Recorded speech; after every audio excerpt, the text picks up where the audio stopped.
प्रभ को सिमरह से तनवंते। सिमरह का उच्चारण असी नासकी करांगे, प्रभ को सिमरह।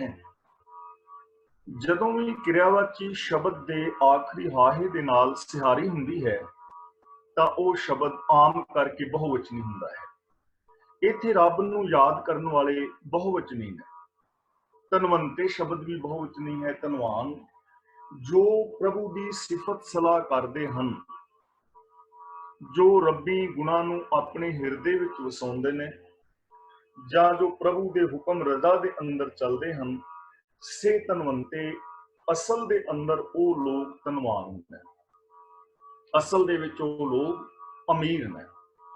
ਗੁਰਦੇਵ ਨੇ ਪਾਵਨ ਬਾਣੀ ਦੇ ਅੰਦਰ ਗਰੀਬ, ਕੰਗਾਲ ਜਾਂ ਨਿਰਤਨ ਉਸ ਮਨੁੱਖ ਨੂੰ ਕਿਹਾ ਹੈ ਜਿਸ ਦੇ ਹਿਰਦੇ ਦੇ ਅੰਦਰ ਸ਼ੁਭ ਗੁਣ ਨਹੀਂ, ਪ੍ਰਭੂ ਦੇ ਰਜ਼ਾ ਮੁਤਾਬਕ ਜੋ ਜੀਵਨ ਨਹੀਂ ਬਿਤਾਉਂਦਾ, ਜੋ ਪ੍ਰਭੂ ਦੀ ਸਿਫਤ ਸਲਾਹ ਨਹੀਂ ਕਰਦਾ।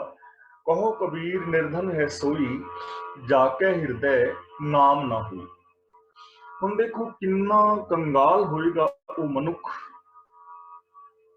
ਜਿਸ ਦੇ ਕੋਲ ਧਨ ਦੌਲਤ ਹੈ ਲੇਕਿਨ ਉਹ ਤ੍ਰਿਸ਼ਨਾ ਦੇ ਅਧੀਨ ਉਸ ਦਾ ਸੁੱਖ ਨਹੀਂ ਮਾਣ ਰਿਹਾ।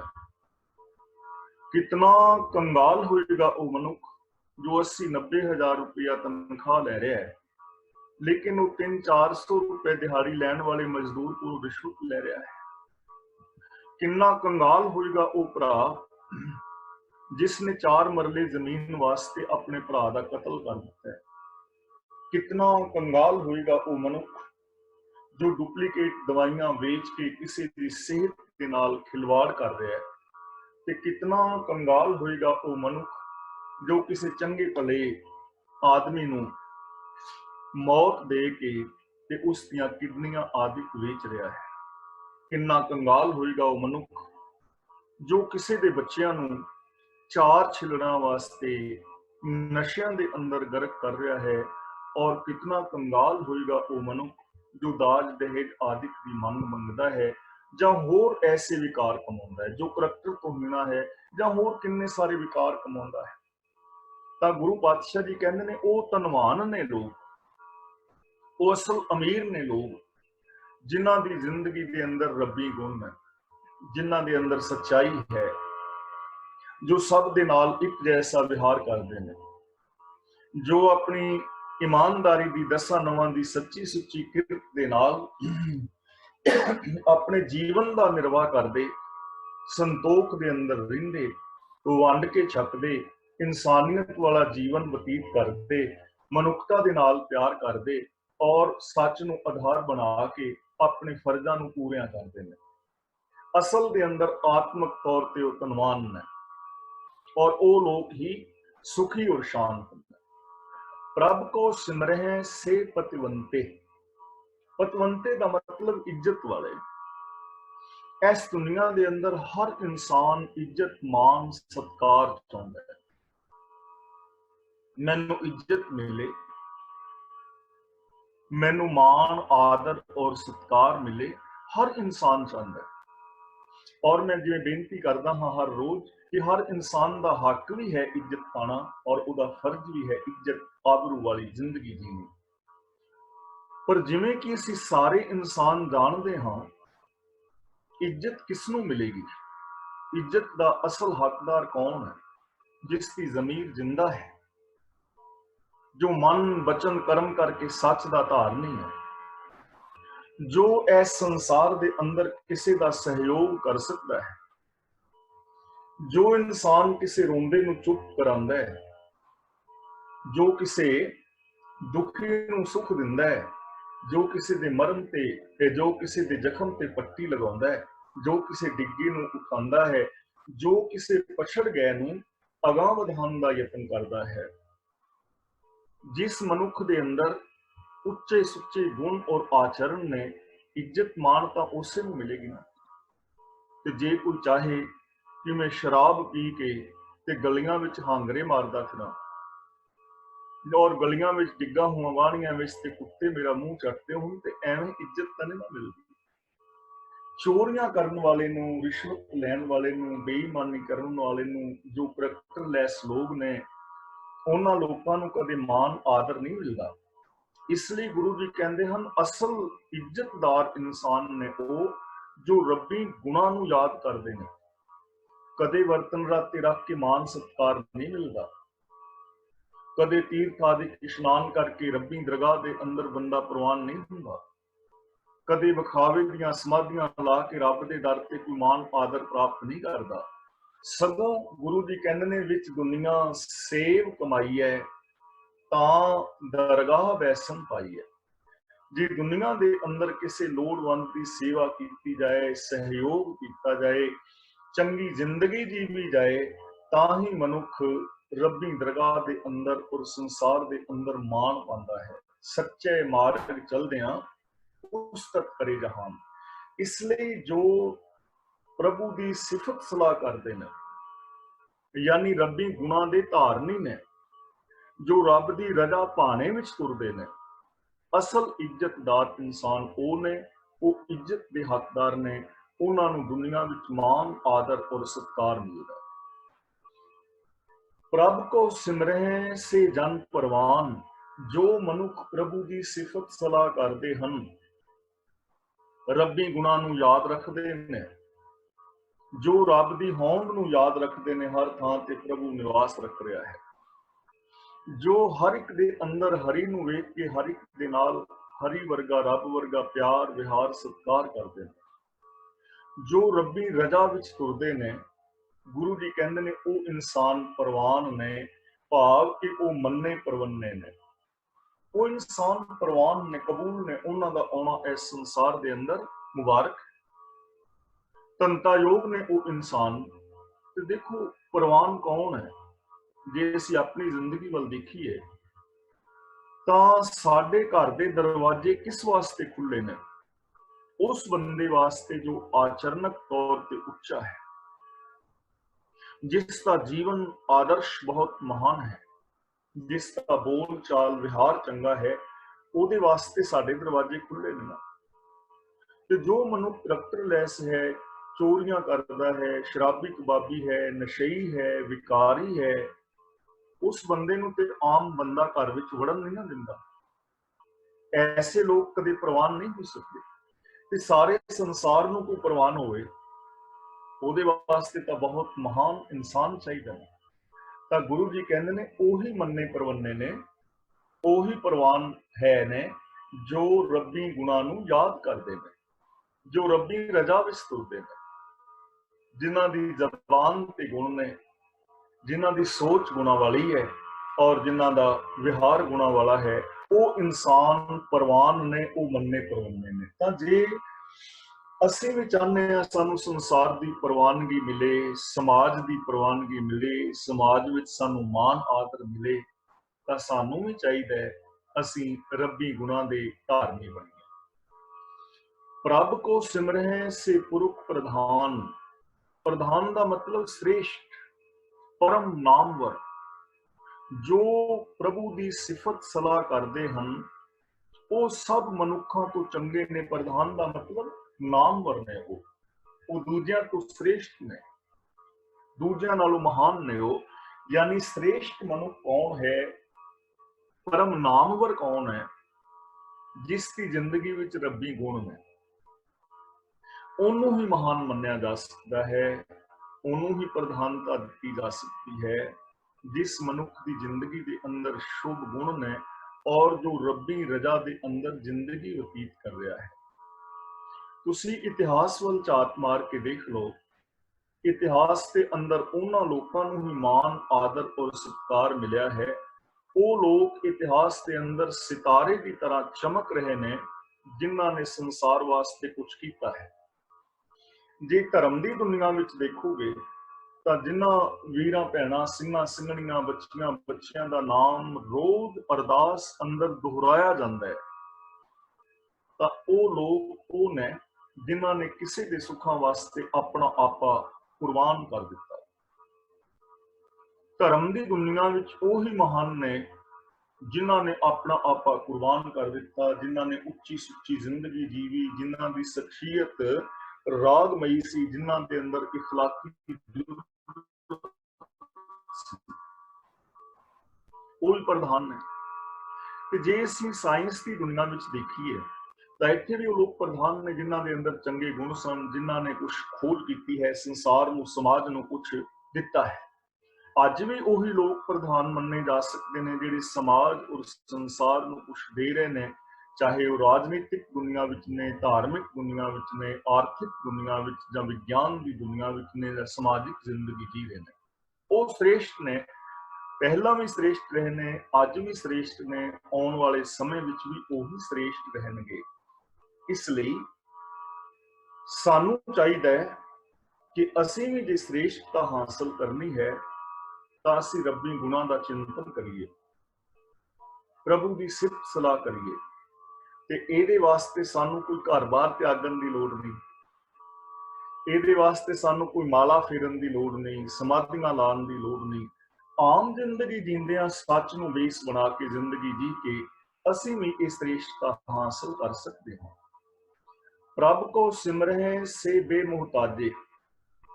ਬੇਮੁਹਤਾਜੇ ਦਾ ਮਤਲਬ ਬੇਮੁਤਾਜ, ਜਿਨ੍ਹਾਂ ਨੂੰ ਕਿਸੇ ਦੀ ਪਰਵਾਹ ਨਹੀਂ, ਬੇਮੁਹਤਾਜ ਨੇ, ਯਾਨੀ ਉਹ ਬੇਪਰਵਾਹ ਨੇ। ਇੱਕ ਹੁੰਦਾ ਹੈ ਬੇਪਰਵਾਹ ਔਰ ਇੱਕ ਹੁੰਦਾ ਹੈ ਲਾਪਰਵਾਹ। ਲਾਪਰਵਾਹ ਉਹ ਹੈ ਜੋ ਕਿਸੇ ਬਾਰੇ ਕੁਝ ਸੋਚਦਾ ਹੀ ਨਹੀਂ, ਜਿਹਨੂੰ ਸੂਝ ਔਰ ਸਮਝ ਨਹੀਂ, ਜੋ ਹੋ ਰਿਹਾ ਹੈ ਹੋ ਰਿਹਾ ਹੈ। ਲੇਕਿਨ ਬੇਪਰਵਾਹ ਉਹ ਹੁੰਦਾ ਹੈ ਜਿਸ ਨੂੰ ਕਿਸੇ ਦੀ ਮੁਤਾਜੀ ਨਹੀਂ ਹੈ, ਜੋ ਸਵਾਭਿਮਾਨੀ ਹੈ, ਸੱਚ ਦੇ ਨਾਲ ਜੁੜਿਆ ਹੈ। ਉਹਨੂੰ ਕਿਸੇ ਦੀ ਪਰਵਾਹ ਨਹੀਂ ਕਿ ਸੱਚੇ ਰਾਹ ਦੇ ਉੱਤੇ ਤੁਰਨ ਦੇ ਨਾਲ ਉਹਦਾ ਰਿਜ਼ਲਟ ਕੀ ਨਿਕਲੇਗਾ। ਇਸ ਚੀਜ਼ ਦੀ ਪਰਵਾਹ ਕੀਤੇ ਬਿਨਾਂ ਉਹ ਸ਼ੁਭ ਗੁਣਾਂ ਵਾਲੀ ਜ਼ਿੰਦਗੀ ਜੀ ਰਿਹਾ ਹੈ, ਔਰ ਉਹ ਬੇਪਰਵਾਹ ਹੁੰਦਾ ਹੋਇਆ ਸਾਰਿਆਂ ਦੀ ਪਰਵਾਹ ਕਰਦਾ ਹੈ। ਮੀਨਸ ਕਿ ਉਹ ਸਾਰਿਆਂ ਦਾ ਸਹਿਯੋਗ ਕਰਦਾ ਹੈ। ਮਾਣ ਹੁੰਦੇ ਹੋਏ ਨਿਮਾਣਾ, ਤਾਣ ਹੁੰਦੇ ਹੋਏ ਨਿਤਾਣਾ, ਅਣਹੁੰਦੇ ਆਪ ਵੰਡਾਏ, ਉਹ ਐਸਾ ਭਗਤ ਸਦਾਏ। ਉਹਦੇ ਕੋਲ ਤਾਣ ਹੈ, ਤਾਕਤ ਹੈ, ਪਰ ਉਸ ਤਾਕਤ ਦੀ ਨਾਜਾਇਜ਼ ਵਰਤੋਂ ਨਹੀਂ ਕਰਦਾ। ਉਹਦੇ ਕੋਲ ਗਿਆਨ ਹੈ, ਪਰ ਉਸ ਗਿਆਨ ਨੂੰ ਮਿਸਯੂਜ਼ ਨਹੀਂ ਕਰਦਾ। ਉਹਦੇ ਕੋਲ ਅਕਲ ਹੈ, ਪਰ ਉਸ ਅਕਲ ਦੇ ਨਾਲ ਦੂਜਿਆਂ ਨੂੰ ਉਹ ਬੇਅਕਲ ਨਹੀਂ ਬਣਾਉਂਦਾ। ਔਰ ਸੰਸਾਰ ਦੇ ਅੰਦਰ ਰਹਿੰਦਾ ਹੋਇਆ ਚੰਗਾ ਜੀਵਨ ਜਿੰਦਾ ਹੈ, ਉਹ ਇਨਸਾਨ ਬੇਮੁਹਤਾਜ ਹੋ ਸਕਦਾ ਹੈ ਜੋ ਰੱਬੀ ਗੁਣਾਂ ਦਾ ਕਾਰਨ ਹੈ, ਜੋ ਰੱਬ ਦੀ ਰਜ਼ਾ ਪਾਣੇ ਵਿੱਚ ਤੁਰਦਾ ਹੈ। ਤੇ ਜਿਸਨੇ ਰੱਬੀ ਰਜ਼ਾ ਨੂੰ ਨਹੀਂ ਸਮਝਿਆ, ਜਾਂ ਜੋ ਰੱਬੀ ਗੁਣਾਂ ਦਾ ਧਾਰਨ ਹੀ ਨਹੀਂ ਹੋਇਆ, ਉਹ ਦਰ-ਦਰ ਦਾ ਮੁਹਤਾਜ ਹੋ ਜਾਂਦਾ ਹੈ। ਉਹ ਦਰ-ਦਰ ਦਾ ਮੁਹਤਾਜ ਹੁੰਦਾ ਹੈ। ਕੋਈ ਮੜੀਆਂ ਦਾ ਮੁਹਤਾਜ ਹੋਇਆ ਪਿਆ ਹੈ, ਕੋਈ ਬਾਬਿਆਂ ਦਾ ਮੁਹਤਾਜ ਹੋਇਆ ਪਿਆ ਹੈ, ਕੋਈ ਦੇਵੀਆਂ ਦੇਵਤਿਆਂ ਦਾ ਮੁਹਤਾਜ ਹੋਇਆ ਪਿਆ ਹੈ। ਥਾਂ ਥਾਂ ਦੇ ਉੱਤੇ ਸਿਰ ਝੁਕਾਉਂਦਾ ਫਿਰਦਾ ਹੈ, ਪਰ ਜੋ ਪ੍ਰਭੂ ਦੇ ਗੁਣਾਂ ਦਾ ਧਾਰਨੀ ਹੈ, ਉਹ ਕਿਸੇ ਦਾ ਮੁਹਤਾਜ ਨਹੀਂ, ਉਹ ਬੇਮੁਹਤਾਜ, ਬੇਪਰਵਾਹੀ ਵਾਲੀ ਜ਼ਿੰਦਗੀ ਜੀਂਦਾ ਹੈ। ਪ੍ਰਭ ਕੋ ਸਿਮਰਹਿ ਸੇ ਸਰਬ ਕੇ ਰਾਜੇ। ਜੋ ਰੱਬ ਦੀ ਸਿਫਤ ਸਲਾਹ ਕਰਦੇ ਨੇ, ਰੱਬ ਕੋ ਸਿਮਰਨ ਦਾ ਮਤਲਬ ਜੋ ਰੱਬੀ ਰਜ਼ਾ ਵਿੱਚ ਤੁਰਦੇ ਨੇ, ਜੋ ਰੱਬੀ ਗੁਣਾਂ ਦੇ ਧਾਰਨੀ ਨੇ, ਜੋ ਮਨ ਬਚਨ ਕਰਮ ਕਰਕੇ ਪ੍ਰਭੂ ਦੀ ਸਿਫਤ ਸਲਾਹ ਕਰਦੇ ਨੇ, ਜਿਨ੍ਹਾਂ ਦੀ ਸੋਚ ਵਿੱਚ ਵੀ ਰੱਬੀ ਗੁਣ ਨੇ, ਜਿਨ੍ਹਾਂ ਦੇ ਬੋਲਾਂ ਵਿੱਚ ਰੱਬ ਦੇ ਗੁਣ ਨੇ, ਔਰ ਜਿਨ੍ਹਾਂ ਦੇ ਵਿਹਾਰ ਵਿੱਚ ਵੀ ਰੱਬ ਦੇ ਗੁਣ ਨੇ, ਉਹ ਸਾਰਿਆਂ ਦੇ ਬਾਦਸ਼ਾਹ ਨੇ। ਉਹ ਸਾਰਿਆਂ ਦੇ ਬਾਦਸ਼ਾਹ ਨੇ। ਹੁਣ ਆਮ ਬੰਦਾ ਕਹੇਗਾ ਯਾਰ ਬਾਦਸ਼ਾਹ ਕਾਹਦੇ ਨੇ, ਉਹ ਵਿਚਾਰਾ ਬੰਦਾ ਫਲਾਂ ਤੇ ਛਪਰੀ ਦੇ ਵਿੱਚ ਬੈਠਾ ਹੈ, ਉਹਦੇ ਕੋਲ ਤੇ ਚੰਗੇ ਕੱਪੜੇ ਨਹੀਂ ਪਾਉਣ ਲਈ ਤੇ ਬਾਦਸ਼ਾਹ ਕੱਟੇ। ਐਸਾ ਨਹੀਂ ਹੈ। ਅਸਲ ਦੇ ਅੰਦਰ ਐਸੇ ਲੋਕਾਂ ਦੇ ਦਿਲਾਂ ਦੇ ਉੱਤੇ ਰਾਜ ਕਰਦੇ ਨੇ। ਐਸੇ ਲੋਕਾਂ ਦੇ ਦਿਲਾਂ ਦੇ ਉੱਤੇ ਰਾਜ ਕਰਦੇ ਨੇ। ਤੇ ਆਮ ਤੁਸੀਂ ਵੱਡੇ ਵੱਡੇ ਲੋਕਾਂ ਨੂੰ ਵੇਖੋਗੇ, ਜਿਵੇਂ ਆਮ ਅਸੀਂ ਸੁਣਦੇ ਨਹੀਂ ਫਲਾਂ ਬੰਦਾ ਮੇਰੇ ਦਿਲ ਤੋਂ ਉਤਰ ਗਿਆ, ਮੈਂ ਉਹਨੂੰ ਕੁਛ ਨਹੀਂ ਸਮਝਦਾ। ਲੇਕਿਨ ਜੋ ਪ੍ਰਭੂ ਦੇ ਪਿਆਰੇ ਨੇ, ਜੋ ਰੱਬੀ ਗੁਣਾਂ ਦੀ ਯਾਦ ਵਿੱਚ ਜੀਂਦੇ ਨੇ, ਉਹਨਾਂ ਦਾ ਰਾਜ ਲੋਕਾਂ ਦੇ ਦਿਲਾਂ ਤੇ ਰਹਿੰਦਾ ਹੈ, ਔਰ ਰਹਿੰਦੀ ਦੁਨੀਆ ਤੱਕ ਰਹਿੰਦਾ ਹੈ। 35 ਮਹਾਂਪੁਰਖ ਨੇ ਸ੍ਰੀ ਗੁਰੂ ਗ੍ਰੰਥ ਸਾਹਿਬ ਜੀ ਦੀ ਪਾਵਨ ਬਾਣੀ ਵਿੱਚ ਰਹਿੰਦੀ ਦੁਨੀਆ ਤੱਕ ਦਿਲਾਂ ਦੇ ਉੱਤੇ ਰਾਜ ਰਹੇਗਾ। ਕਿ ਭਗਤ ਰਵਿਦਾਸ ਜੀ ਦਾ ਰਾਜ ਕਦੇ ਸਾਡੇ ਦਿਲ ਤੋਂ ਖਤਮ ਹੋ ਸਕਦਾ? ਬਾਬਾ ਫਰੀਦ ਜੀ, ਭਗਤ ਕਬੀਰ ਜੀ, ਗੁਰੂ ਸਾਹਿਬਾਨ, ਗੁਰਸਿੱਖ ਜਿਨ੍ਹਾਂ ਦੀ ਪਾਵਨ ਬਾਣੀ ਹੈ, ਜਿਨ੍ਹਾਂ ਦਾ ਨਾਮ ਅਸੀਂ ਅਰਦਾਸ ਵਿੱਚ ਰੋਜ਼ ਲੈਂਦੇ ਹਾਂ, ਕਿ ਉਹਨਾਂ ਦਾ ਰਾਜ ਸਾਡੇ ਦਿਲਾਂ ਤੋਂ ਕਦੇ ਖਤਮ ਹੋ ਸਕਦਾ। ਭਗਤ ਪੂਰਨ ਸਿੰਘ ਜੀ ਅੱਜ ਵੀ ਲੋਕਾਂ ਦੇ ਦਿਲਾਂ ਵਿੱਚ ਰਾਜ ਕਰ ਰਹੇ ਨੇ। ਤਾਂ ਅਸਲ ਦੇ ਅੰਦਰ ਉਹ ਸਾਰਿਆਂ ਦੇ ਰਾਜੇ ਨੇ, ਉਹਨਾਂ ਨੇ ਆਪਣਾ ਰਾਜ ਕਾਇਮ ਕਰ ਲਿਆ ਕਿਉਂਕਿ ਉਹਨਾਂ ਨੇ ਆਪਣੇ ਗਿਆਨ ਇੰਦਰੀਆਂ ਨੂੰ, ਆਪਣੇ ਮਨ ਨੂੰ ਕੰਟਰੋਲ ਵਿੱਚ ਕੀਤਾ ਹੈ। ਉਹਨਾਂ ਨੇ ਆਪਣੀਆਂ ਅੱਖਾਂ ਨੂੰ, ਆਪਣੇ ਕੰਨਾਂ ਨੂੰ, ਆਪਣੀ ਜ਼ਬਾਨ ਨੂੰ ਕੰਟਰੋਲ ਦੇ ਅੰਦਰ ਰੱਖਿਆ ਹੈ। ਤੇ ਯਾਦ ਰੱਖਣਾ, 70-75 ਕਿਲੋ ਦੇ ਸਰੀਰ ਨੂੰ ਸੰਭਾਲਣ ਦੀ ਬਜਾਏ ਜੇ ਕੋਈ 50 ਗ੍ਰਾਮ ਦੀ ਜ਼ਬਾਨ ਨੂੰ ਬੰਦਾ ਸੰਭਾਲ ਲਵੇ ਨਾ, ਤੇ ਇਹਦੇ ਬਹੁਤ ਸਾਰੇ ਕਾਰਜ ਰਾਸ ਆ ਸਕਦੇ ਨੇ। ਅੱਖਾਂ ਨੂੰ ਸੰਭਾਲ ਲੈ, ਆਪਣੇ ਕੰਨਾਂ ਨੂੰ ਸੰਭਾਲ ਲੈ, ਮਨੁੱਖ ਇਹਨਾਂ ਤੇ ਹੀ ਰਾਜ ਨਹੀਂ ਬਣਾ ਸਕਿਆ। ਮਨੁੱਖ ਆਪਣੀ ਜ਼ਬਾਨ ਤੇ ਕੰਟਰੋਲ ਨਹੀਂ ਨਾ ਕਰ ਪਾਇਆ। ਸਾਡਾ ਜ਼ਬਾਨ ਤੇ ਰਾਜ ਨਹੀਂ ਹੈ। ਜਦੋਂ ਅਸੀਂ ਬੋਲਣ ਲੱਗਦੇ ਹਾਂ, ਜੋ ਮਰਜ਼ੀ ਬੋਲੀ ਜਾਂਦੇ ਹਾਂ। ਸਾਡਾ ਕੰਨਾਂ ਤੇ ਆਪਣਿਆਂ ਤੇ ਰਾਜ ਨਹੀਂ ਕਿ ਅਸੀਂ ਕੰਨਾਂ ਨੂੰ ਕਹਿ ਸਕੀਏ ਯਾਰ ਅਸੀਂ ਸਿਰਫ ਸੱਚ ਸੁਣਨਾ ਹੈ, ਝੂਠ ਦਾ ਫਰੇਬ ਨਹੀਂ ਸੁਣਨਾ। ਸਾਡਾ ਆਪਣੀਆਂ ਅੱਖਾਂ ਤੇ ਰਾਜ ਨਹੀਂ ਕਿ ਅਸੀਂ ਸਾਰਿਆਂ ਦੇ ਅੰਦਰ ਇੱਕ ਜੋਤ ਨੂੰ ਵੇਖਣਾ ਹੈ, ਨਹੀਂ ਨਾ ਰਾਜ। ਤਾਂ ਜਿਹੜੇ ਰੱਬ ਦੇ ਪਿਆਰੇ ਨੇ, ਉਹ ਸਾਰਿਆਂ ਦੇ ਬਾਦਸ਼ਾਹ ਤਾਂ ਨੇ ਕਿਉਂਕਿ ਉਹਨਾਂ ਨੇ ਆਪਣੇ ਮਨ ਤੇ, ਆਪਣੇ ਗਿਆਨ ਇੰਦਰੀਆਂ ਦੇ ਉੱਤੇ ਕੰਟਰੋਲ ਕੀਤਾ ਹੈ। ਤੇ ਐਸੇ ਇਨਸਾਨ ਸੰਸਾਰ ਦੇ ਅੰਦਰ ਲੋਕਾਂ ਦੇ ਦਿਲਾਂ ਦੇ ਉੱਤੇ ਰਾਜ ਕਰਦੇ ਨੇ। ਪ੍ਰਭ ਕੋ ਸਿਮਰਹਿ ਸੇ ਸੁਖਵਾਸੀ। ਸੁਖਵਾਸੀ ਦਾ ਮਤਲਬ ਸੁੱਖਾਂ ਵਿੱਚ ਵਸਦੇ ਨੇ। ਜੋ ਪ੍ਰਭੂ ਦੀ ਸਿਫਤ ਸਲਾਹ ਕਰਦੇ ਨੇ, ਉਹ ਸੁਖੀ ਵਸਦੇ ਨੇ। ਉਹਨਾਂ ਦੀ ਜ਼ਿੰਦਗੀ ਵਿੱਚ ਦੁੱਖ ਨਹੀਂ ਹੈ, ਉਹ ਹਮੇਸ਼ਾ ਸੁਖੀ ਵਸਦੇ ਨੇ, ਹਰ ਪਲ ਸੁਖੀ ਨੇ। ਕਿਉਂ ਸੁਖੀ ਨੇ? ਕਿਉਂਕਿ ਉਹਨਾਂ ਦੇ ਚੇਤੇ ਦੇ ਅੰਦਰ, ਮਨ ਬਚਨ ਕਰਮ ਦੇ ਅੰਦਰ ਰੱਬੀ ਗੁਣ ਨੇ। ਤੇ ਜਿੱਥੇ ਰੱਬੀ ਗੁਣ ਨੇ ਉੱਥੇ ਸੁਖ ਹੈ। ਜਿੱਥੇ ਸੱਚ ਹੈ, ਦਇਆ ਹੈ, ਪ੍ਰੇਮ ਹੈ, ਨਿਰਭੈਤਾ ਹੈ, ਨਿਰਵੈਰਤਾ ਹੈ, ਸੇਵਾ ਹੈ, ਸਹਿਯੋਗ ਹੈ, ਉੱਥੇ ਖੁਸ਼ੀਆਂ ਨੇ। ਤੇ ਜਿਹੜੇ ਰੱਬ ਦੇ ਪਿਆਰੇ ਨੇ, ਉਹਨਾਂ ਦੇ ਮਨ ਮਸਤਕ ਦੇ ਅੰਦਰ ਕੇਵਲ ਔਰ ਕੇਵਲ ਰੱਬ ਦੇ ਗੁਣ ਨੇ, ਰੱਬ ਦੀ ਯਾਦ ਹੈ। ਉਹ ਹਰ ਪਲ ਰੱਬੀ ਰਜ਼ਾ ਦੇ ਅੰਦਰ ਆਪਣੇ ਜੀਵਨ ਨੂੰ ਗੁਜ਼ਾਰ ਰਹੇ ਨੇ। ਤਾਂ ਐਸੇ ਲੋਕ ਹਮੇਸ਼ਾ ਹੀ ਸੁੱਖਾਂ ਵਿੱਚ ਵਸਦੇ ਨੇ। ਉਹਨਾਂ ਦਾ ਹਰ ਪਲ ਸੁਖ ਔਰ ਸ਼ਾਂਤੀ ਦੇ ਅੰਦਰ ਬਤੀਤ ਹੁੰਦਾ ਹੈ। ਤਾਂ ਜੇ ਅਸੀਂ ਵੀ ਭਾਈ ਚਾਹੁੰਦੇ ਹਾਂ ਕਿ ਸਾਡਾ ਵੀ ਜੀਵਨ ਦਾ ਹਰ ਪਲ ਸੁਖੀ ਔਰ ਸ਼ਾਂਤੀ ਦੇ ਨਾਲ ਬਤੀਤ ਹੋਵੇ, ਤਾਂ ਉਹਦੇ ਵਾਸਤੇ ਸਿੰਪਲ ਗੱਲ ਹੈ, ਸਾਧਾਰਨ ਗੱਲ ਹੈ ਕਿ ਅਸੀਂ ਰੱਬੀ ਗੁਣਾਂ ਦੇ ਧਾਰਨੀ ਹੋਣਾ ਹੈ। ਰੱਬ ਕੋ ਸਿਮਰਹਿ ਸਦਾ ਅਬਿਨਾਸ਼ੀ। ਅਬਿਨਾਸ਼ੀ ਦਾ ਮਤਲਬ ਨਾਸ਼ ਰਹਿਤ। ਉਹਨਾਂ ਦਾ ਕਦੇ ਵਿਨਾਸ਼ ਨਹੀਂ ਹੁੰਦਾ, ਯਾਨੀ ਉਹ ਮਰਦੇ ਨਹੀਂ ਕਦੇ, ਹਮੇਸ਼ਾ ਜੀਵਤ ਨੇ। ਤੇ ਯਾਦ ਰੱਖਣਾ, ਇੱਥੇ ਸਰੀਰਕ ਮੌਤ ਦੀ ਗੱਲ ਨਹੀਂ ਹੈ। ਰੱਬ ਨੂੰ ਸਿਮਰਨ ਵਾਲੇ ਵੀ ਔਰ ਰੱਬ ਨੂੰ ਨਾ ਸਿਮਰਨ ਵਾਲੇ ਵੀ ਸਰੀਰ ਕਰਕੇ ਮਰ ਜਾਂਦੇ ਨੇ। ਸਰੀਰਕ ਮੌਤ ਸੱਚਿਆਂ ਨੂੰ ਵੀ ਆਉਂਦੀ ਹੈ, ਸਰੀਰਕ ਮੌਤ ਝੂਠਿਆਂ ਨੂੰ ਵੀ ਆਉਂਦੀ ਹੈ। ਸਰੀਰਕ ਮੌਤ ਧਰਮੀ ਨੂੰ ਵੀ ਆਉਂਦੀ ਹੈ ਤੇ ਸਰੀਰਕ ਮੌਤ ਅਧਰਮੀ ਪਾਪੀ ਨੂੰ ਵੀ ਆਉਂਦੀ ਹੈ। ਤਾਂ ਇੱਥੇ ਫਿਰ ਕਿਹੜੀ ਮੌਤ ਤੇ ਜਿਹਦੇ ਤੋਂ ਬੰਦਾ ਰਹਿਤ ਹੋ ਜਾਂਦਾ ਹੈ? ਉਹ ਹੈ ਆਤਮਕ ਮੌਤ। ਬੰਦਾ ਆਤਮਕ ਮੌਤ ਤੇ ਨਹੀਂ ਮਰਦਾ ਜੋ ਰੱਬ ਦੀ ਯਾਦ ਵਿੱਚ ਜੀ ਰਿਹਾ ਹੈ, ਜਿਹਦੇ ਹਿਰਦੇ ਦੇ ਅੰਦਰ ਰੱਬੀ ਗੁਣ ਨੇ। ਜਿਵੇਂ ਕਿ ਇਹ ਗੱਲ ਅਸੀਂ ਪਹਿਲਾਂ ਇੱਕ ਵਾਰੀ ਨਹੀਂ ਕਈ ਵਾਰ ਇਹ ਵਿਚਾਰ ਕਰ ਚੁੱਕੇ ਹਾਂ ਕਿ ਜਦੋਂ ਅਸੀਂ ਝੂਠ ਬੋਲਦੇ ਹਾਂ ਨਾ, ਮੈਂ ਤੁਹਾਡੇ ਅੱਗੇ ਝੂਠ ਬੋਲਦਾ ਹਾਂ, ਤਾਂ ਉਦੋਂ ਅੰਦਰੋਂ ਮੈਂ ਮਰ ਚੁੱਕਾ ਹੁੰਦਾ ਹਾਂ। ਇਨਸਾਨੀਅਤ ਮਰ ਗਈ ਹੁੰਦੀ ਹੈ। ਇਨਸਾਨੀਅਤ ਜ਼ਮੀਰ ਮਰੇਗੀ ਤਾਂ ਬੰਦਾ ਝੂਠ ਬੋਲੇਗਾ।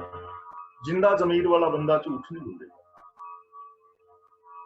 ਪਰ ਤਨ ਔਰ ਪਰ ਧਨ ਵੱਲ ਕਾਮੁਕ ਔਰ ਲਲਚਾਈਆਂ ਨਜ਼ਰਾਂ ਦੇ ਨਾਲ ਉਹ ਵੇਖੇਗਾ ਜਦੋਂ ਅੰਦਰੋਂ ਜ਼ਮੀਰ ਮਰੇਗੀ, ਇਨਸਾਨੀਅਤ ਮਰੇਗੀ। ਜਿੰਦਾ ਜ਼ਮੀਰ ਵਾਲਾ ਬੰਦਾ ਐਸਾ ਕੰਮ ਨਹੀਂ ਕਰੇਗਾ। ਚੋਰੀ ਉਹ ਕਰੇਗਾ ਜਿਸ ਤੇ ਅੰਦਰੋਂ ਜ਼ਮੀਰ ਮਰੇਗੀ, ਇਨਸਾਨੀਅਤ ਮਰੇਗੀ। ਜਿਸ ਦੇ ਅੰਦਰ ਇਨਸਾਨੀਅਤ ਜਿੰਦਾ ਹੈ, ਉਹ ਬੇਗਾਨਾ ਹੱਕ ਨਹੀਂ ਖਾਏਗਾ, ਚੋਰੀ ਨਹੀਂ ਕਰੇਗਾ। इसलिए गुरु जी कहते ने जो रब की सिफत सलाह करने वाले ने, जिन्हों ने रब के गुणों को अपनाया है, जो रबी रजा विच तुरदे ने, वो अविनाशी ने सदा, वो कदे आत्मक मौते नहीं मरते। सिमरन ते लागे जिन आप दयाला। गुरु जी कहते ने प्रभु सिमरन विच याद विच ओही जुड़ते ने जिन्हां दे उत्ते प्रभु आप मेहरबान हुंदा है। जिन्हां ते रब मेहरबान है वो रबी याद दे अंदर जुड़ गए ने। ते हुण अगला सवाल ये पैदा होएगा कि रब किन्ना ते मेहरबान होएगा? जो रब दे नाल प्यार करनगे, जो रब दी शरण विच जाणगे, उन्हां ते मेहर करेगा ना रब। ते जिहड़ा बंदा रब दी मेहर चाहता ही ना होवे, रब तां मेहर सारियां ते कर रहा है, ते जे कोई बंदा चाहता ही ना होवे ते वो कहे कि मैनू मेहर चाहिदी नहीं, मैं तां मेहर नहीं लैनी, मैं तां मेहर दे पात्र बनना ही नहीं, ਉਹਦਾ ਤਾਂ ਫਿਰ ਕੋਈ हल नहीं है ना। ਹੁਣ ਰੱਬ ਦੀ ਮਿਹਰ ਉਸ ਤੇ ਹੋਏਗੀ ਜੋ ਰੱਬ ਦੀ ਸ਼ਰਨ ਵਿੱਚ ਜਾਏਗਾ। ਇਹ ਮਾਲਕ ਮੈਂ ਤੇਰੀ ਚਰਨਾਂ ਦੀ ਸ਼ਰਨ ਵਿੱਚ ਹਾਂ, ਮੈਂ ਪ੍ਰੋਮਿਸ ਕਰਦਾ ਹਾਂ ਕਿ ਮੈਂ ਤੇਰੀ ਰਜ਼ਾ ਭਾਣੇ ਵਿੱਚ ਤੁਰਾਂਗਾ। ਤਾਂ ਰੱਬ ਕਹੇਗਾ ਵੀ ਠੀਕ ਹੈ ਚੱਲ, ਰੱਬ ਨੇ ਮਨਾ ਥੋੜੀ ਕਰਨਾ ਹੈ। ਜੋ ਸ਼ਰਨ ਆਵੇ ਇਸ ਕੰਠ ਲਾਵੇ ਇਹ ਬਿਰਧ ਸੁਆਮੀ ਸੰਦਾ।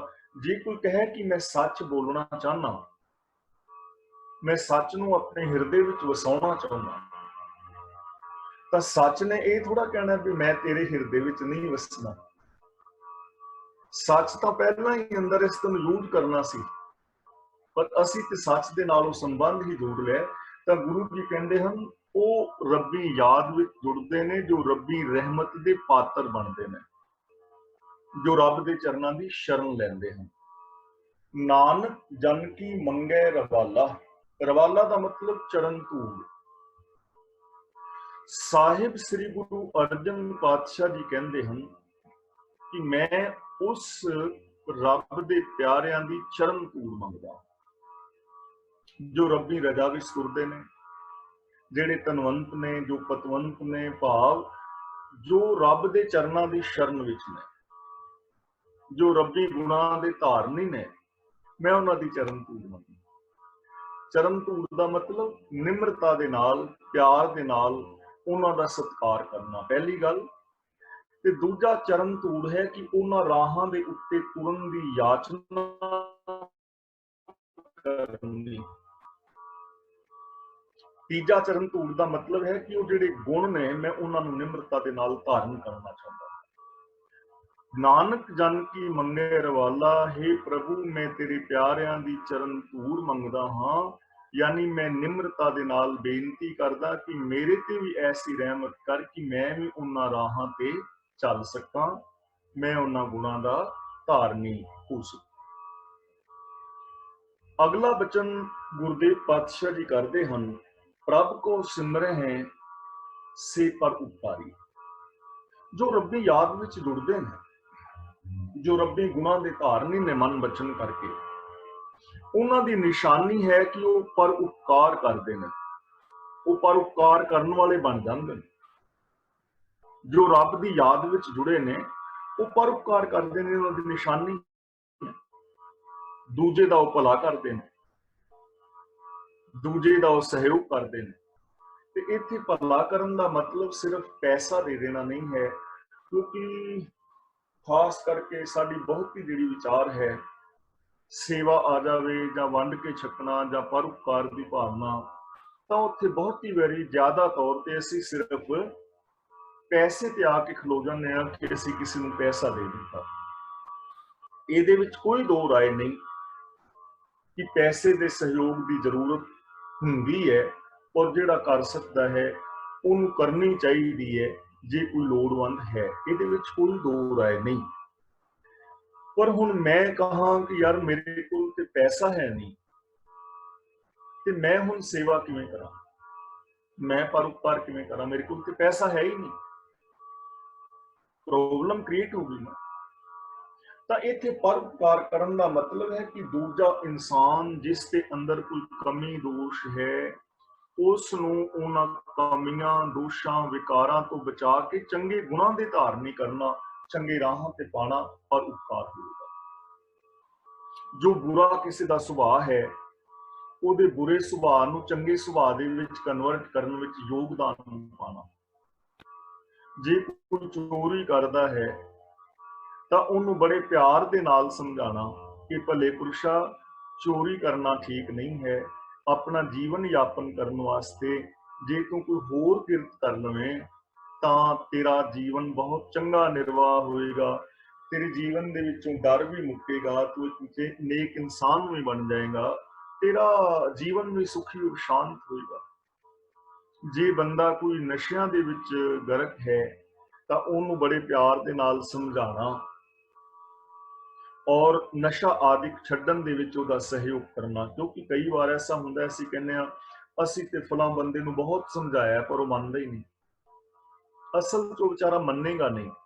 ਰੀਜਨ ਕਿ ਨਸ਼ਾ ਉਹਦਾ ਇੱਕ ਮਾਨਸਿਕ ਰੋਗ ਬਣ ਚੁੱਕਾ ਹੈ, ਤੇ ਜਦੋਂ ਨਸ਼ਾ ਮਾਨਸਿਕ ਰੋਗ ਤੱਕ ਪਹੁੰਚ ਜਾਏ ਨਾ, ਉਦੋਂ ਫਿਰ ਉਹ ਕਹਿਣ ਦੇ ਨਾਲ ਬੰਦਾ ਛੱਡ ਨਹੀਂ ਸਕਦਾ, ਇਹ ਉਹਦੀ ਮਜਬੂਰੀ ਬਣ ਜਾਂਦੀ ਹੈ। ਫਿਰ ਉਸ ਨੂੰ ਕਿਸੇ ਡਾਕਟਰ ਦੀ ਲੋੜ ਪੈਂਦੀ ਹੈ। ਤਾਂ ਅਸੀਂ ਫਿਰ ਐਸੇ ਇਨਸਾਨ ਦਾ ਸਹਿਯੋਗ ਕਰ ਸਕਦੇ ਹਾਂ ਕਿ ਉਹਨੂੰ ਡਾਕਟਰ ਤੱਕ ਪਹੁੰਚਾਇਆ ਜਾਏ, ਦਵਾਈ ਦਾਰੂ ਵਿੱਚ ਉਹਦਾ ਸਹਿਯੋਗ ਕੀਤਾ ਜਾਏ, ਤਾਂ ਹੌਲੇ ਹੌਲੇ ਉਹ ਨਸ਼ਿਆਂ ਦਾ ਤਿਆਗ ਕਰ ਸਕਦਾ ਹੈ। ਇਹ ਪਰਉਪਕਾਰ ਦੇ ਵਿੱਚ ਆ ਜਾਏਗਾ ਨਾ। ਕਿਸੇ ਦੇ ਅੰਦਰ ਇਨਫੀਰੀਓਰਿਟੀ ਕੰਪਲੈਕਸ ਹੈ, ਕਿਸੇ ਦੇ ਅੰਦਰ ਹੀਨ ਭਾਵਨਾ ਪੈਦਾ ਹੋਊਗੀ ਕਿ ਮੈਂ ਕੁਝ ਨਹੀਂ ਕਰ ਸਕਦਾ, ਮੇਰੇ ਤੋਂ ਕਾਮਯਾਬ ਨਹੀਂ ਹੋਇਆ ਜਾਣਾ, ਮੇਰੀ ਯਾਦਦਾਸ਼ਤ ਮਾੜੀ ਹੈ, ਜਾਂ ਮੇਰੇ ਵਿੱਚ ਤਾਕਤ ਨਹੀਂ, ਮੈਂ ਪੜ੍ਹ ਨਹੀਂ ਸਕਦਾ, ਨਾ ਕੁਝ। ਇਨਫੀਰੀਓਰਿਟੀ ਕੰਪਲੈਕਸ ਦਾ ਜੇ ਕੋਈ ਸ਼ਿਕਾਰ ਹੈ ਤਾਂ ਉਹਦੇ ਅੰਦਰ ਵਿਲ ਪਾਵਰ ਪੈਦਾ ਕਰਨੀ, ਉਹਨੂੰ ਪੋਜ਼ਿਟਿਵ ਥਿੰਕਿੰਗ ਦੇਣੀ, ਉਹਦੀ ਕਾਉਂਸਲਿੰਗ ਕਰ ਦੇਣੀ, ਜਾਂ ਉਹਨੂੰ ਕੁਝ ਐਸੀਆਂ ਮੋਟੀਵੇਸ਼ਨਲ ਬੁੱਕਸ ਦੇ ਦੇਣੀਆਂ ਜਿਨ੍ਹਾਂ ਦੇ ਨਾਲ ਉਹ ਇਨਫੀਰੀਓਰਿਟੀ ਕੰਪਲੈਕਸ ਤੋਂ ਬਾਹਰ ਆ ਕੇ ਆਪਣੀ ਜ਼ਿੰਦਗੀ ਠੀਕ ਜੀ ਸਕੇ। ਇਹ ਪਰਉਪਕਾਰ ਹੀ ਤੇ ਹੈ। ਤੇ ਜੇ ਕੋਈ ਸੁਪਰੀਓਰਿਟੀ ਕੰਪਲੈਕਸ ਦਾ ਸ਼ਿਕਾਰ ਹੈ, ਉਹ ਆਪਣੇ ਆਪ ਤੋਂ ਉੱਚਾ ਕਿਸੇ ਨੂੰ ਸਮਝਦਾ ਹੀ ਨਹੀਂ। ਜੇ ਕਿਤੇ ਐਸੀ ਭਾਵਨਾ ਦਾ ਸ਼ਿਕਾਰ ਹੈ ਤਾਂ ਉਹਨੂੰ ਪਿਆਰ ਦੇ ਨਾਲ ਸਮਝਾਣਾ, ਮਨੋਵਿਗਿਆਨਿਕ ਤੌਰ ਤੇ ਸਮਝ ਕੇ ਉਹਨੂੰ ਸਹੀ ਜੀਵਨ ਦੇ ਉੱਤੇ ਲਿਆਣਾ ਵੀ ਪਰਉਪਕਾਰ ਹੋਵੇਗਾ। ਜੇ ਕਿਸੇ ਦੇ ਪਰਿਵਾਰ ਵਿੱਚ ਕਲ ਕਲੇਸ਼ ਹੈ, ਉਹਦੇ ਵਿੱਚ ਅਸੀਂ ਸਹਿਯੋਗ ਦੇ ਸਕਦੇ ਹਾਂ। ਕਹਿਣ ਤੋਂ ਭਾਵ ਕਿ ਕਿਸੇ ਦੇ ਦੁੱਖਾਂ ਦੇ ਅੰਦਰ ਸਹਿਯੋਗ ਕਰਕੇ ਉਹਨਾਂ ਨੂੰ ਸੁੱਖਾਂ ਦੇ ਰਾਹਾਂ ਤੇ ਤੋਰਨਾ, ਕਿਸੇ ਅਧੂਰੇ ਬੰਦੇ ਨੂੰ ਸੰਪੂਰਨਤਾ ਦੇ ਰਾਹ ਵੱਲ ਲੈ ਜਾਣਾ, ਤਾਂ ਇਹ ਸਾਰੇ ਪਰਉਪਕਾਰ ਦੇ ਵਿੱਚ ਆ ਜਾਣਗੇ। ਉਹਨਾਂ ਨੂੰ ਅਸੀਂ ਕਹਿ ਸਕਦੇ ਹਾਂ ਕਿ ਇਹ ਪ੍ਰਭੂ ਦਾ ਸਿਮਰਨ ਕਰਨ ਵਾਲੇ ਨੇ, ਇਹ ਰੱਬ ਦੀ ਯਾਦ ਵਿੱਚ ਨੇ, ਉਹਨਾਂ ਨੂੰ ਰੱਬ ਦੀ ਮਨੁੱਖਤਾ ਦੇ ਨਾਲ ਪਿਆਰ ਹੈ। ਇਹ ਰੱਬ ਦਾ ਸਿਮਰਨ ਹੀ ਤੇ ਹੋਏਗਾ। ਜਿਨ੍ਹਾਂ ਦੇ ਅੰਦਰ ਰੱਬੀ ਗੁਣ ਹੁੰਦੇ ਨੇ ਨਾ, ਰੱਬੀ ਰਜਾ ਵਿੱਚ ਤੁਰਦੇ ਨੇ, ਉਹ ਪਰਉਪਕਾਰ ਵਾਲਾ ਕੰਮ ਕਰਦੇ ਨੇ, ਉਹਨਾਂ ਦਾ ਜੀਵਨ ਪਰਉਪਕਾਰ ਵਾਲਾ ਹੋ ਜਾਂਦਾ ਹੈ। ਤੇ ਜਦੋਂ ਤੁਸੀਂ ਗੁਰੂ ਸਾਹਿਬਾਨ ਦੇ ਜੀਵਨ ਵੱਲ ਵੇਖਦੇ ਹੋ ਤੇ ਉਹਨਾਂ ਨੇ ਤੇ ਪਰਉਪਕਾਰ ਕਰਦਿਆਂ ਆਪਣੇ ਕੋਲ ਕੁਝ ਬਚਾਇਆ ਹੀ ਨਹੀਂ। ਉਹਨਾਂ ਨੇ ਤੇ ਆਪਣੇ ਮਾਤਾ ਪਿਤਾ ਪੁੱਤਰ ਵੀ ਸਾਰਾ ਕੁਝ ਪਰਉਪਕਾਰ ਵਾਸਤੇ ਵਾਰ ਦਿੱਤਾ ਨਾ। ਬਾਬਾ ਬੰਦਾ ਸਿੰਘ ਬਹਾਦਰ ਮੀਰ ਮਨੂੰ ਦੇ ਜੇਲ੍ਹ ਵਿੱਚ ਸ਼ਹੀਦੀ ਪਾਉਣ ਵਾਲੀਆਂ ਬੱਚੀਆਂ ਬੱਚੇ ਕਿਹੜੇ ਵੱਡੇ ਪਰਉਪਕਾਰੀ ਹੋਣਗੇ। ਭਾਈ ਮਤੀ ਦਾਸ, ਭਾਈ ਸਤੀ ਦਾਸ, ਭਾਈ ਦਿਆਲਾ ਜੀ, ਕਿਹੜੀ ਵੱਡੀ ਪਰਉਪਕਾਰ ਦੀ ਭਾਵਨਾ ਹੋਵੇਗੀ ਕਿ ਹਿਊਮਨ ਰਾਈਟਸ ਵਾਸਤੇ ਆਪਣੇ ਆਪ ਨੂੰ ਦੇਗਾਂ ਵਿੱਚ ਉਬਲਾ ਕੇ ਉਹ ਨੇ ਰੱਬੀ ਯਾਦ ਵਿੱਚ ਜੁੜਨ ਵਾਲੇ ਬੰਦੇ। ਰੱਬ ਕੋ ਸਿਮਰਹਿ ਤਿਨ ਸਦ ਬਲਿਹਾਰੀ, ਗੁਰੂ ਸਾਹਿਬ ਜੀ ਕਹਿੰਦੇ ਨੇ ਜੋ ਰੱਬੀ ਯਾਦ ਵਿੱਚ ਜੁੜਦੇ ਨੇ, ਰੱਬ ਦੀ ਰਜ਼ਾ ਵਿੱਚ ਤੁਰਦੇ ਹਨ, ਮੈਂ ਉਹਨਾਂ ਤੋਂ ਸਦਾ ਕੁਰਬਾਨ ਹਾਂ, ਉਹਨਾਂ ਤੋਂ ਸਦਕੇ ਹਾਂ। ਗੁਰਦੇਵ ਦਾ ਪਾਵਨ ਬਚਨ ਜਦ ਨਾਨਕ ਧੂੜ ਮੰਗੈ ਤਿਸ ਗੁਰੂ ਸਿੱਖ ਕੀ, ਜੋ ਆਪ ਜਪੈ ਅਵਰਹਿ ਨਾਮ ਮੁਖਾਵੇ। ਜੋ ਆਪ ਰੱਬੀ ਗੁਣਾਂ ਦੇ ਧਾਰਨੀ ਨੇ, ਹੋਰਨਾਂ ਨੂੰ ਰੱਬੀ ਗੁਣਾਂ ਨਾਲ ਜੋੜਦੇ ਨੇ, ਗੁਰੂ ਜੀ ਕਹਿੰਦੇ ਨੇ ਮੈਂ ਉਹਨਾਂ ਦੀ ਚਰਨ ਧੂੜ ਹਾਂ, ਨਿਮਰਤਾ ਦੇ ਨਾਲ ਉਹਨਾਂ ਦਾ ਆਦਰ ਸਤਿਕਾਰ ਕਰਦਾ ਹਾਂ। ਭਗਤ ਕਬੀਰ ਜੀ ਕਿੰਨਾ ਸਤਿਕਾਰ ਦਿੰਦੇ ਨੇ, ਜੋ ਰੱਬੀ ਗੁਣਾਂ ਦੇ ਧਾਰਨੀ ਨੇ, ਕਿੰਨਾ ਸਤਿਕਾਰ ਦੇ ਰਹੇ ਨੇ। कबीर सुपने हूँ बरडाए के जामुख ने कहिए राम, ताके पाकी पान ही मेरे तन को चाम।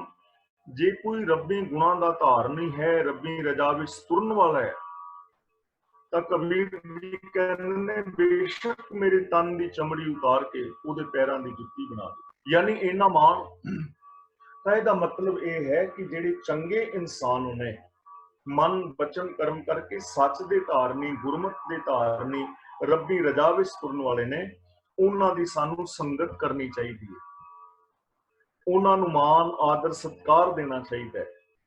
जदों असीं गुणी जनां नू मान आदर सत्कार देंगे, ਉਹਦੇ दो लाभ होणगे।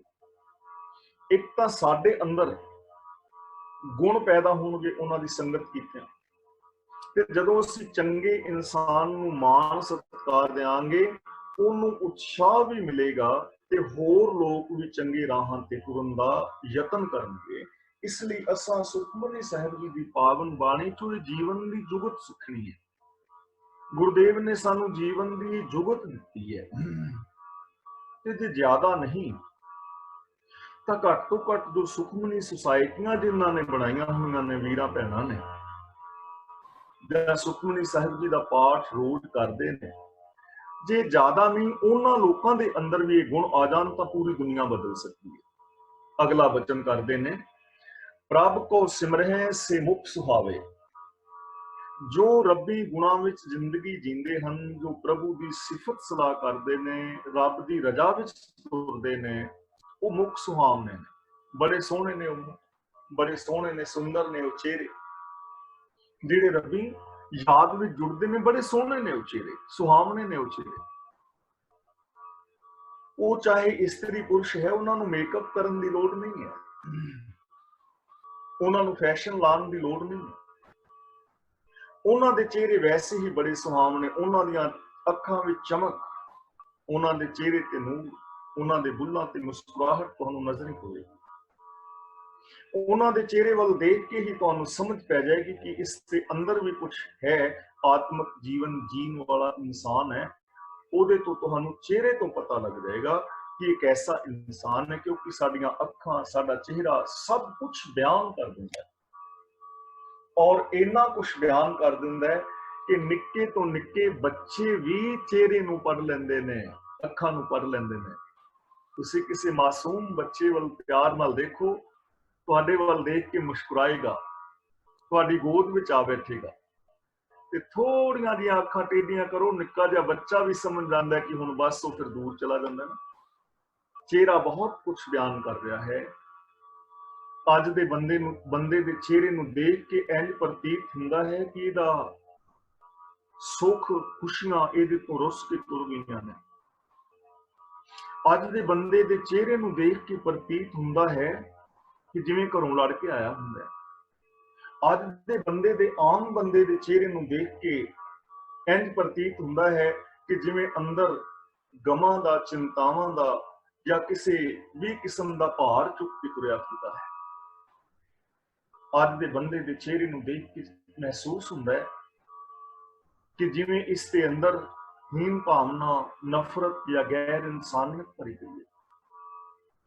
ਬਾਬਾ ਫਰੀਦ ਜੀ ਨੇ ਬੜੇ ਪਿਆਰ ਨਾਲ ਕਿਹਾ ਹੈ, ਫਰੀਦਾ ਤਿਨਾ ਮੁਖ ਡਰਾਵਣੇ ਜਿਨੀ ਵਿਸਾਰਿਓ ਨਾਮ। ਜਿਨ੍ਹਾਂ ਨੇ ਰੱਬ ਦਾ ਨਾਮ ਸੱਚ ਵਿਸਾਰ ਦਿੱਤਾ ਹੈ, ਉਹ ਚਿਹਰੇ ਬੜੇ ਭੈਭੀਤ ਕਰਨ ਵਾਲੇ ਨੇ, ਡਰਾਵਣੇ ਨੇ ਉਹ ਚਿਹਰੇ। ਔਰ ਅਸੀਂ ਪਹਿਲਾਂ ਕਈ ਵਾਰ ਵਿਚਾਰ ਕਰ ਚੁੱਕੇ ਹਾਂ, ਕਿੰਨਾ ਡਰਾਵਣਾ ਹੈ ਚਿਹਰਾ ਮਨੁੱਖ ਦਾ। ਜੇ ਇਸ ਚੀਜ਼ ਨੂੰ ਫੀਲ ਕਰਨਾ ਹੋਵੇ ਤੇ ਕਦੇ ਦੇਖੋ ਜਿਸਨੇ ਹੀਰੋਸ਼ੀਮਾ ਔਰ ਨਾਗਾਸਾਕੀ ਤੇ ਬੰਬ ਵਰਸਾਏ ਹੋਣ। ਜਦੋਂ ਬੰਦਾ ਬੰਬ ਧਮਾਕੇ ਕਰਕੇ ਨਿਰਦੋਸ਼ਾਂ ਦਾ ਕਤਲ ਕਰਦਾ ਹੈ, ਜਦੋਂ ਕੋਈ ਮਾਸੂਮ ਬੱਚੀ ਨੂੰ ਜਨਮ ਦੇ ਕੇ ਕੂੜੇ ਦੇ ਢੇਰ ਤੇ ਸੁੱਟ ਦਿੰਦਾ ਹੈ, ਕਿੰਨਾ ਡਰਾਵਨਾ ਚਿਹਰਾ ਹੋਏਗਾ ਉਸਦਾ। ਅਸੀਂ ਇਹਨਾਂ ਚੀਜ਼ਾਂ ਦਾ ਅੰਦਾਜ਼ਾ ਲਗਾ ਸਕਦੇ ਹਾਂ ਨਾ। ਤੇ ਕਿੰਨੇ ਸੁਹਾਵਣੇ ਨੇ ਉਹ ਚਿਹਰੇ ਜਿਹੜੇ ਪਰਉਪਕਾਰ ਦੀ ਭਾਵਨਾ ਦੇ ਨਾਲ ਜੀਂਦੇ ਨੇ, ਇਨਸਾਨਾਂ ਦੇ ਨਾਲ ਪਿਆਰ ਕਰਦੇ ਨੇ, ਜਿਨ੍ਹਾਂ ਦੇ ਅੰਦਰ ਇਨਸਾਨੀਅਤ ਹੈ, ਜਿਹੜੇ ਲੋਕਾਂ ਨੂੰ ਸੁੱਖ ਦਿੰਦੇ ਨੇ, ਜਿਹੜੇ ਪੋਜ਼ਿਟਿਵ ਜਿਨ੍ਹਾਂ ਦੀ ਥਿੰਕਿੰਗ ਹੈ। ਤਾਂ ਗੁਰੂ ਜੀ ਕਹਿੰਦੇ ਨੇ, ਪਿਆਰਿਓ, ਜਿਹੜੇ ਰੱਬੀ ਯਾਦ ਦੇ ਅੰਦਰ ਜੀਂਦੇ ਹਨ, ਉਹ ਚਿਹਰੇ ਸੁਹਾਵਣੇ ਨੇ, ਉਹਨਾਂ ਨੂੰ ਹੋਰ ਹਾਰ ਸ਼ਿੰਗਾਰ ਦੀ ਲੋੜ ਨਹੀਂ ਹੈ। ਅਗਲਾ ਬਚਨ ਕਰਦੇ ਨੇ, ਪ੍ਰਭ ਕੋ ਸਿਮਰੈ ਤਿਨ ਸੂਖ ਬਿਹਾਵੈ। ਸੁਖ ਦੇ ਖੱਖੇ ਨਾਲ ਸਿਹਾਰੀ ਹੈ, ਜਿਹਦਾ ਮਤਲਬ ਸੁਖ ਵਿੱਚ ਜੋ ਰੱਬੀ ਗੁਣਾਂ ਦੇ ਧਾਰਨੀ ਨੇ, ਜੋ ਰੱਬ ਦੀ ਸਿਫਤ ਸਲਾਹ ਕਰਦੇ ਹਨ, ਜੋ ਰੱਬੀ ਰਜ਼ਾ ਵਿੱਚ ਤੁਰਦੇ ਨੇ, ਉਹਨਾਂ ਦੀ ਜ਼ਿੰਦਗੀ ਸੁੱਖਾਂ ਵਿੱਚ ਬੀਤਦੀ ਹੈ। ਉਹਨਾਂ ਦਾ ਹਰ ਪਲ ਸੁੱਖਾਂ ਦੇ ਵਿੱਚ ਬੀਤਦਾ ਹੈ। ਔਰ ਇਹ ਹਕੀਕਤ ਹੈ, ਸੁੱਖ ਦੇ ਵਿੱਚ ਕਦੋਂ ਬੀਤਦਾ ਪਲ? ਜਦੋਂ ਸਾਡੇ ਅੰਦਰ ਸਾਡੀ ਮਾਨਸਿਕਤਾ ਵਿੱਚ, ਸਾਡੇ ਦਿਲ ਦਿਮਾਗ, ਸਾਡੀ ਸੋਚ ਦੇ ਅੰਦਰ ਸਕਾਰਾਤਮਕ ਸੋਚ ਹੁੰਦੀ ਹੈ,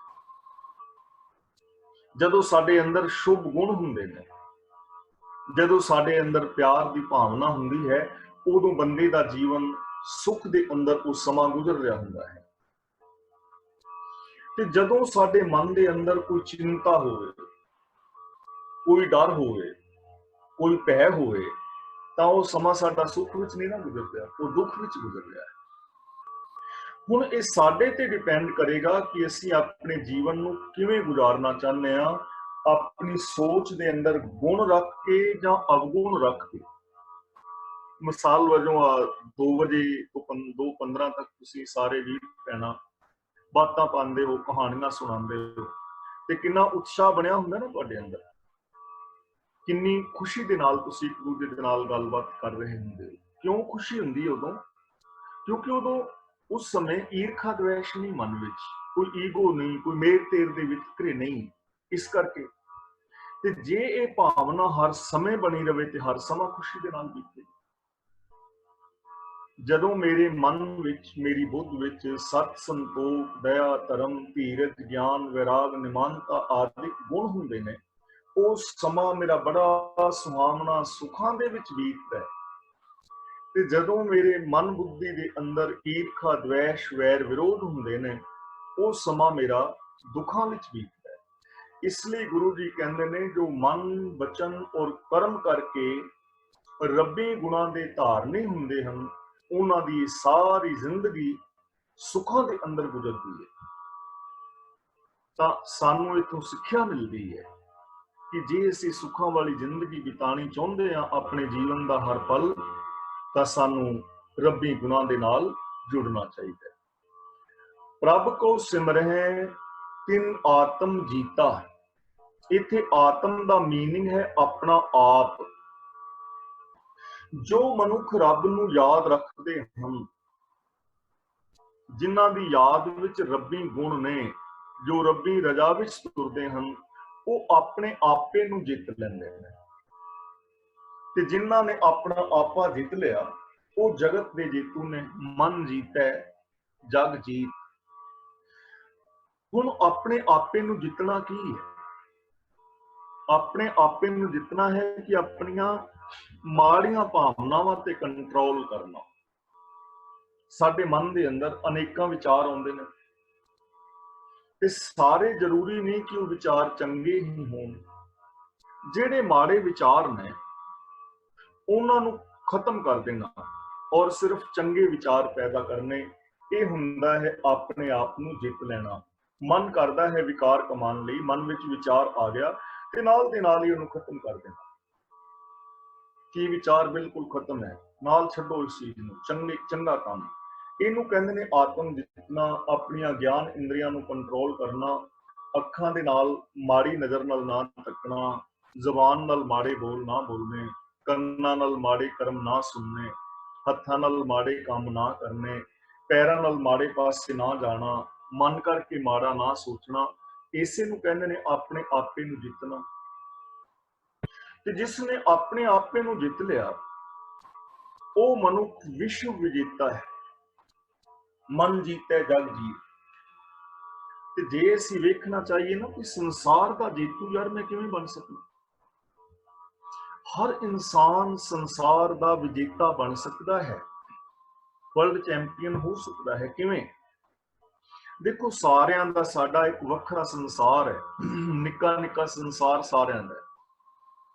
ਮੇਰਾ ਸੰਸਾਰ ਕਿਹੜਾ ਹੈ? ਮੇਰਾ ਪਰਿਵਾਰ, ਮੇਰੇ ਰਿਸ਼ਤੇਦਾਰ, ਮੇਰੇ ਸੱਜਣ ਮਿੱਤਰ ਤੇ ਤੁਸੀਂ ਸੰਗਤਾਂ, ਜਿਨ੍ਹਾਂ ਦੇ ਨਾਲ ਮੇਰਾ ਮੇਲ ਮਿਲਾਪ ਹੈ। ਮੇਰਾ ਇੰਨਾ ਕੀ ਸੰਸਾਰ ਹੈ ਨਾ। ਇਸੇ ਤਰ੍ਹਾਂ ਤੁਹਾਡਾ ਵੱਖਰਾ ਵੱਖਰਾ ਸੰਸਾਰ ਹੈ, ਹਰ ਇੱਕ ਦੇ ਰਿਸ਼ਤੇਦਾਰ, ਸੱਜਣ ਮਿੱਤਰ, ਜਿੱਥੇ ਤੁਸੀਂ ਕੰਮ ਕਰਦੇ ਹੋ, ਜੋਬ ਸੈਂਟਰ ਜਾਂ ਮਿਲ ਵਰਤਨ ਵਾਲੇ, ਇੰਨਾ ਕੁ ਸੰਸਾਰ ਹੈ ਸਾਰਿਆਂ ਦਾ ਛੋਟਾ ਛੋਟਾ। ਜਿਹੜਾ ਇਨਸਾਨ ਆਪਣੇ ਇਸ ਛੋਟੇ ਜਿਹੇ ਸੰਸਾਰ ਦੇ ਅੰਦਰ ਖੁਸ਼ੀਆਂ ਭਰੀ ਜ਼ਿੰਦਗੀ ਜੀਂਦਾ ਹੈ ਔਰ ਇੰਨੇ ਛੋਟੇ ਜਿਹੇ ਸੰਸਾਰ ਤੋਂ ਸੱਚਾ ਮਾਣ ਆਦਰ ਹਾਸਲ ਕਰ ਲੈਂਦਾ ਹੈ, ਅਸੀਂ ਕਹਿ ਸਕਦੇ ਹਾਂ ਉਹਨੇ ਆਪਣਾ ਸੰਸਾਰ ਜਿੱਤ ਲਿਆ। ਤੇ ਜਿਹੜਾ ਬੰਦਾ ਆਪਣੇ ਪਰਿਵਾਰ ਨਾਲ ਨਹੀਂ ਬਣਾ ਸਕਿਆ, ਜੋ ਆਪਣੇ ਪਰਿਵਾਰ ਤੋਂ ਸੱਚਾ ਮਾਣ ਆਦਰ ਸਤਿਕਾਰ ਨਹੀਂ ਲੈ ਸਕਿਆ, ਬਾਕੀ ਸੰਸਾਰ ਤੋਂ ਕਿੱਥੇ ਲਵੇਗਾ? ਆਪਣੇ ਧੀਆਂ ਪੁੱਤਰਾਂ ਤੋਂ ਮਾਣ ਨਹੀਂ ਲੈ ਸਕਿਆ, ਆਪਣੇ ਮਾਂ-ਬਾਪ ਤੋਂ ਮਾਣ ਨਹੀਂ ਲੈ ਸਕਿਆ, ਤੇ ਮਾਣ ਤੇ ਉਹ ਹੀ ਲਵੇਗਾ ਨਾ ਜਿਹੜਾ ਚੰਗੇ ਕੰਮ ਕਰੇਗਾ। ਖੁਸ਼ ਤਾਂ ਉਹ ਹੀ ਰਹੇਗਾ ਨਾ ਜਿਸ ਦੇ ਅੰਦਰ ਕੇਵਲ ਪੋਜ਼ਿਟਿਵਿਟੀ ਹੋਏਗੀ। ਤਾਂ ਦੇਖੋ ਕਿੰਨਾ ਸੋਹਣਾ ਰਾਸਤਾ ਗੁਰਦੇਵ ਸਾਨੂੰ ਦੇ ਰਹੇ ਨੇ ਕਿ ਪਿਆਰਿਓ, ਰੱਬੀ ਗੁਣਾਂ ਨੂੰ ਯਾਦ ਰੱਖੋ, ਆਪਣੇ ਆਪੇ ਨੂੰ ਜਿੱਤੋ, ਆਪਣੇ ਆਪੇ ਨੂੰ ਜਿੱਤਣ ਦੇ ਨਾਲ ਜ਼ਿੰਦਗੀ ਸਫਲ ਹੋ ਜਾਏਗੀ। ਪ੍ਰਭ ਕੋ ਸਿਮਰਹਿ ਤਿਨ ਨਿਰਮਲ ਰੀਤਾ। ਰੀਤਾ ਦਾ ਮਤਲਬ ਹੈ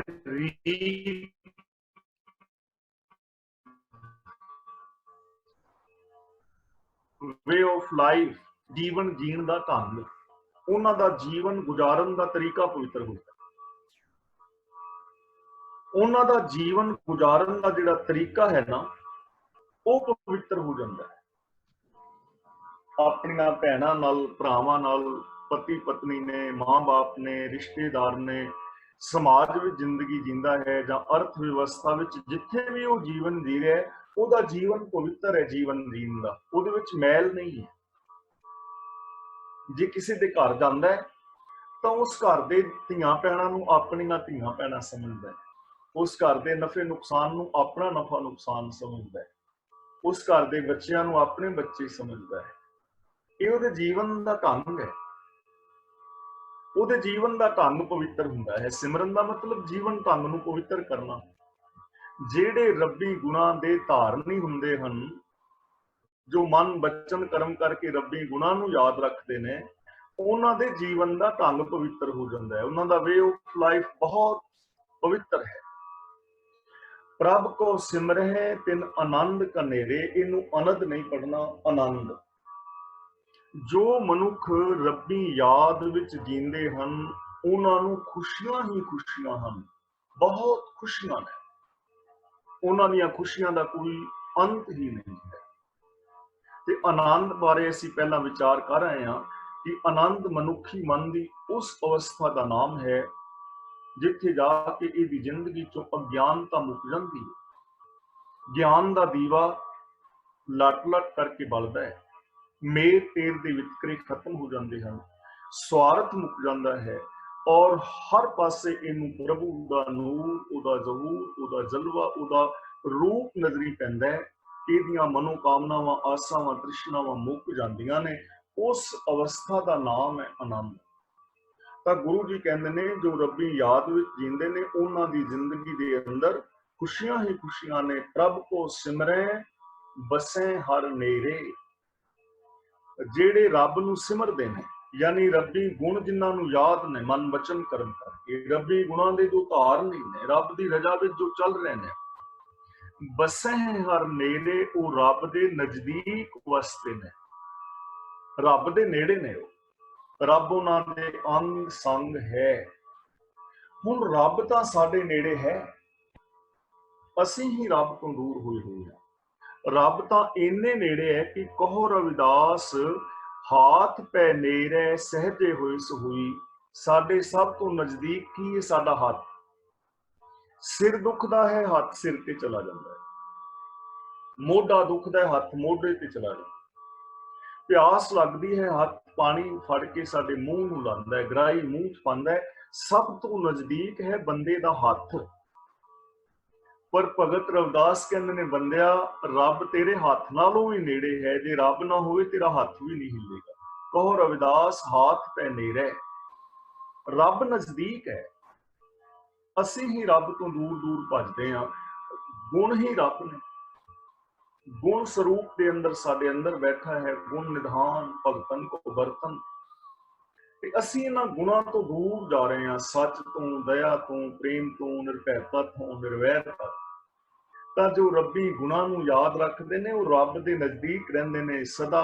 ਉਹ ਅੰਗ ਸੰਗ ਹੈ ਰੱਬ ਉਹਨਾਂ ਦੇ। ਜਿਵੇਂ ਮੈਂ ਪਹਿਲੇ ਦਿਨ ਬੇਨਤੀ ਕੀਤੀ ਸੀ, ਅੰਗ ਹੈ, ਤੇ ਜੇ ਇਹਦੇ ਸੰਗ ਅਸੀਂ ਰੱਬ ਨੂੰ ਰੱਖੀਏ, ਗੁਰੂ ਨੂੰ ਰੱਖੀਏ, ਤਾਂ ਸਾਡਾ ਨਜ਼ਰੀਆ ਬਦਲੇਗਾ।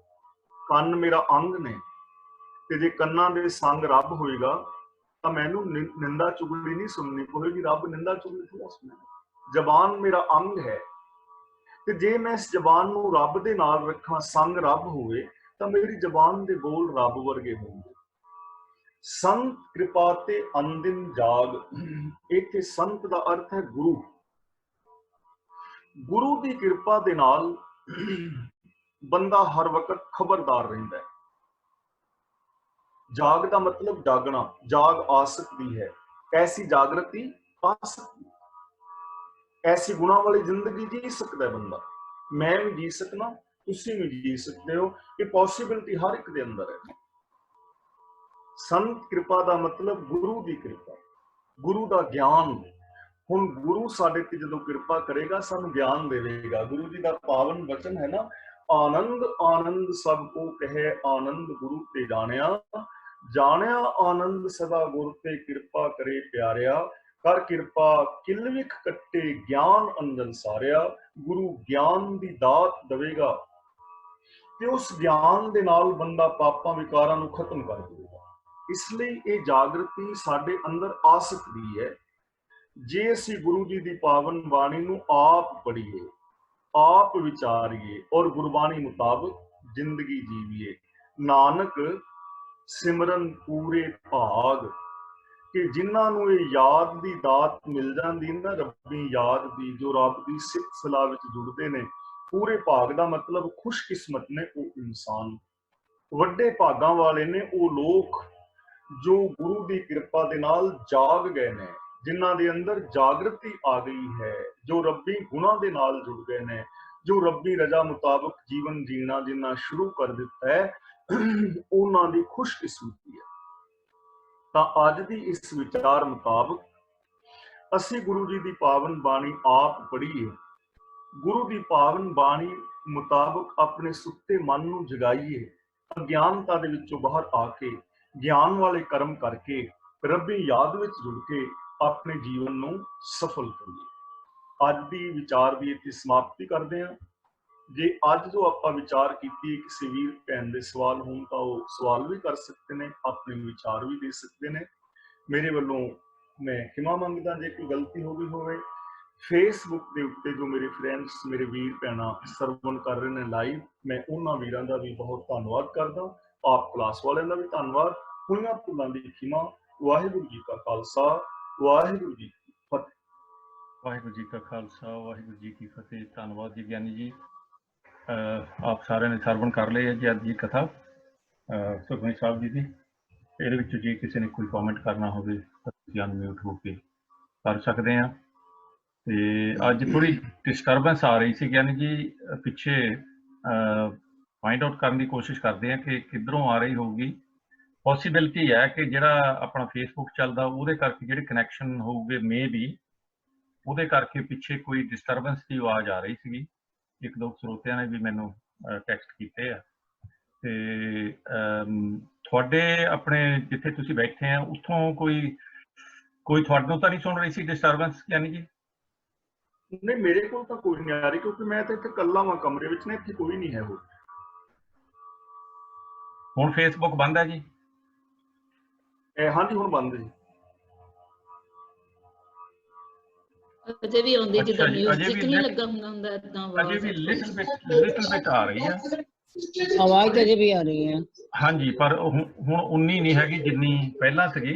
ਹਾਂ, ਪਤਲੀਆਂ ਪਤਲੀਆਂ ਆਵਾਜ਼ਾਂ ਨੇ। ਹਾਂਜੀ, ਤੇ ਇਹਦਾ ਪਤਾ ਨਹੀਂ ਲੱਗਾ ਵੀ ਕਿਸ ਕਰਕੇ ਹੋ ਸਕਦੀ ਜੀ ਉਹ। ਤੇ ਕਿਉਂਕਿ ਸਾਰੇ ਮਿਊਟਡ ਸੀਗੇ ਜੀ, ਕਿਸੇ ਹੋਰ ਦੀ ਆਵਾਜ਼ ਨਹੀਂ ਸੀ ਆ ਰਹੀ। ਹੋ ਸਕਦਾ ਕੋਈ ਕਨੈਕਸ਼ਨ, ਮੈਨੂੰ ਸਮਝ ਨਹੀਂ ਲੱਗਦੀ ਕਿ ਕਿਸ ਤਰ੍ਹਾਂ ਹੋਊਗੀ, ਪਰ ਐਡੀ ਵੀ ਨਹੀਂ ਸੀਗੀ ਕਿ ਬਿਲਕੁਲ ਤੁਹਾਨੂੰ ਡਿਸਟਰਬ ਹੋ ਜਾਵੇ। ਜਿਹਦਾ ਲਿਟਲ ਬਿਟ ਅਨੋਇੰਗ ਹੁੰਦੀ ਨਾ ਪਿੱਛੇ ਬੈਕਗਰਾਊਂਡ 'ਚ ਕੁਛ ਨਾ ਕੁਛ ਜੇ ਚੱਲਦਾ ਹੁੰਦਾ, ਤਾਂ ਫਿਰ ਤੁਹਾਨੂੰ ਇੱਦਾਂ ਲੱਗਦਾ ਹੈ ਕਿ ਥੋੜਾ ਸਟਾਪ ਹੀ ਹੋ ਜਾਵੇ ਤਾਂ ਠੀਕ ਹੈ। ਤੇ ਚਲੋ ਕੋਸ਼ਿਸ਼ ਕਰਾਂਗੇ ਫਿਰ ਵੀ, ਪਰ ਮੇਰਾ ਖਿਆਲ ਕੋਈ ਨਾਲ ਬੋਲ ਰਿਹਾ